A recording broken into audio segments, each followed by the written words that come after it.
Hey there, it's Kat and this is Brews and Reviews.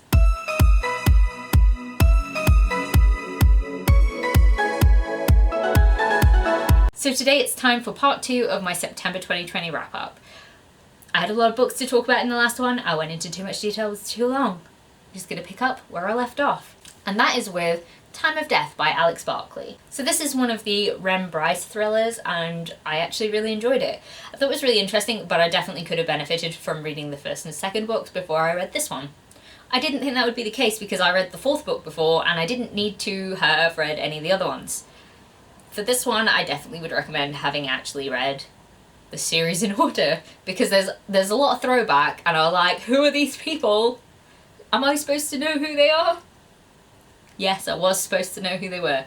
That is my own fault. I can't fault the book for that. Rem Bryce is a detective who has bipolar disorder, and I can't really comment on how that's portrayed because I don't have bipolar disorder myself, but what I can say is that it positively references therapy, so that's good. I found that in book 4 as well. Look at trigger warnings again, because I think in like the second page somebody gets raped, so like maybe look that up. Obviously it's like a murdery type book as well, so you know, you expect the murder, but just FYI, look at the trigger warnings. But overall I gave it 3 out of 5 stars, honestly because the police work is a little bit shoddy.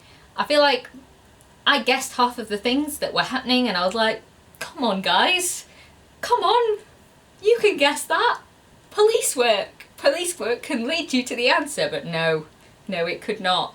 So yeah, I mostly gave it 3 out of 5 stars because of that, and because I was confused. But that's my own fault, so yeah, it was alright. Next I picked up Avatar: The Lost Adventures, and I am sort of working my way through the Avatar: The Last Airbender graphic novels, and I really enjoyed this one. This one wasn't like a continuation story, it was just supposed to be like little snippets taken from the actual series. So there was like book 1, book 2 and book 3 and like little bits from each of them. I just felt like it fit in so well. There were only like a couple of pages for each story, but I was like, this is cute, I like this, I could see this fitting in directly into the show. And in the end I gave it 4 out of 5 stars, mostly because I just didn't feel like there was quite enough to be 5 out of 5 stars, but if you're looking for like that little Avatar: The Last Airbender magic, then The Lost Adventures is a really good one. Next up, I finally finished Middle Game by Shauna Maguire. I've been reading this for like over a month. Like I read like half of it and then I put it down for some unknown reason. Then I just decided I will pick it up and I will read it and just go on with it. Like, I think I put it down at a point before the story got really interesting as well. So how to describe this book? This book follows Roger and Dodger, who are twins who have been separated and they don't know that the other one exists. And they have a sort of special connection that is alchemy related. And I don't really want to tell you any more about it because I feel like going into this book not knowing very much was great, and I feel like it was such a good way to do it. So if you like really creepy, cool stories, this is a great book. I really loved the concept and how dark it got and how like a little bit mindfucky it got. Murder, attempted suicide, other triggers. Oh, just lots of murder. I think there's child murder in this. Yeah. Just look up the trigger warnings because I don't remember all of them, but it's definitely worth looking up. This is a creepy dark story. It was good, I enjoyed it a lot, and it's creepy and I like it. I actually gave it 4 out of 5 stars only because like there are sections where it seems like the same thing is happening over and over again. But then when you get to like the end of the book or like the second half of the book, you're like, oh, I totally understand why that was happening now. I don't know. It's a good book, it's worth reading. Then I picked up East of West Volume 9 and East of West Volume 10, and Volume 10 is the last volume. Oh my god, this series was so good. I definitely did a cry at the end of this series. I don't want to give spoilers, but I feel like the end, it was just good. It was so good. There was like a big culmination of all the things that had been building up, and then, oh, just the end. Just the end. Tears. It's a sci-fi fantasy western apocalypse with the 4 horsemen of the apocalypse, and the main sort of theme at first is Death trying to find his child who was taken from him. And I don't want to say anything else, but there's just so many characters that I cared for so much. There's so much diversity in this series and it's just so worth reading. I cannot, like, yell it from the rooftops enough how much I love this series. I think it might be my favourite graphic novel series ever, and I will not shut up about it, so sorry about that, but this was a great conclusion. So both of those books were 5 out of 5 stars, and I loved them. Then I picked up In Bloom by C.J. Skuse. So this is the sequel to Sweet Pea, which is a book that I really enjoyed, about a normal woman who makes daily lists of the people that she wants to kill, because she's also a serial killer. So this is the sequel, and I don't want to spoil the first one.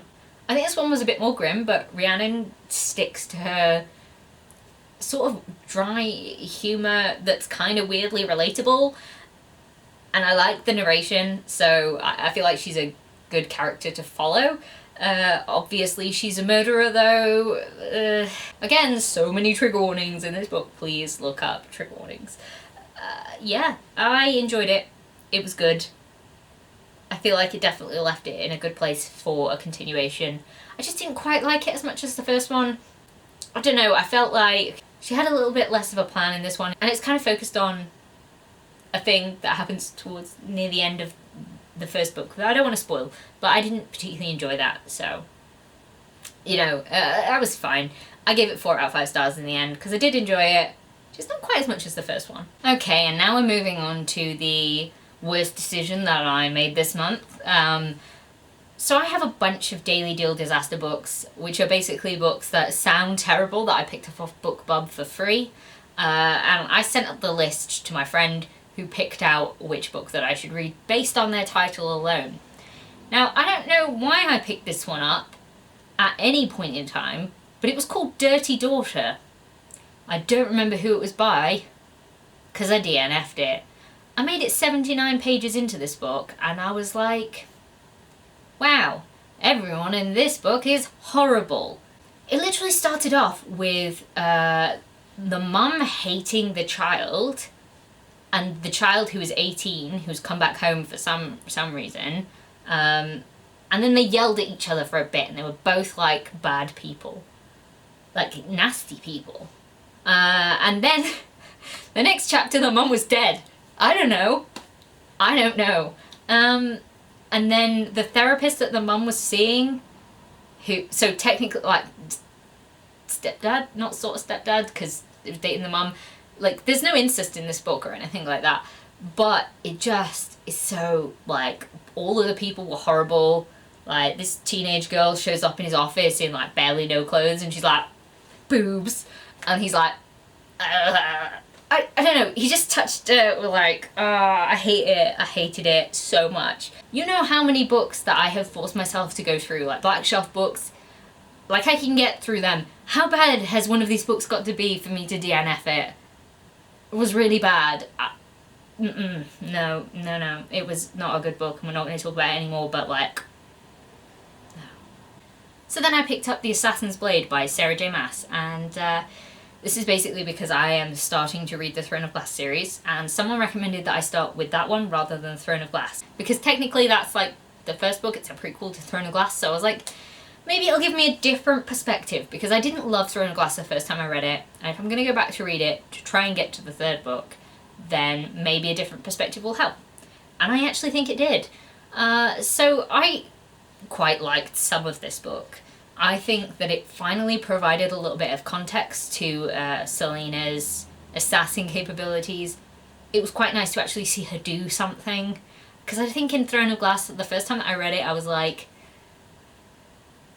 but she's not killed anyone? And at least in Assassin's Blade, you actually see her do some good stuff. And I was like, okay, I'll take it a little bit more that you are competent in something that you're doing.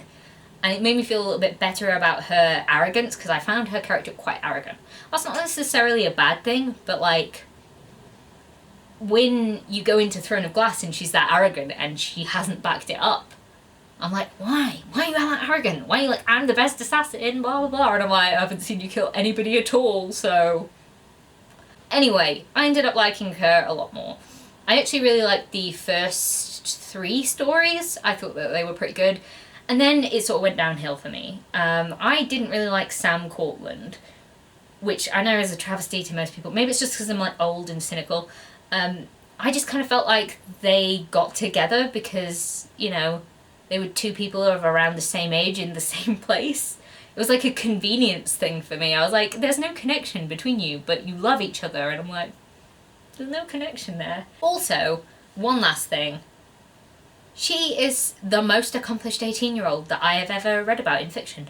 How is she so good at everything?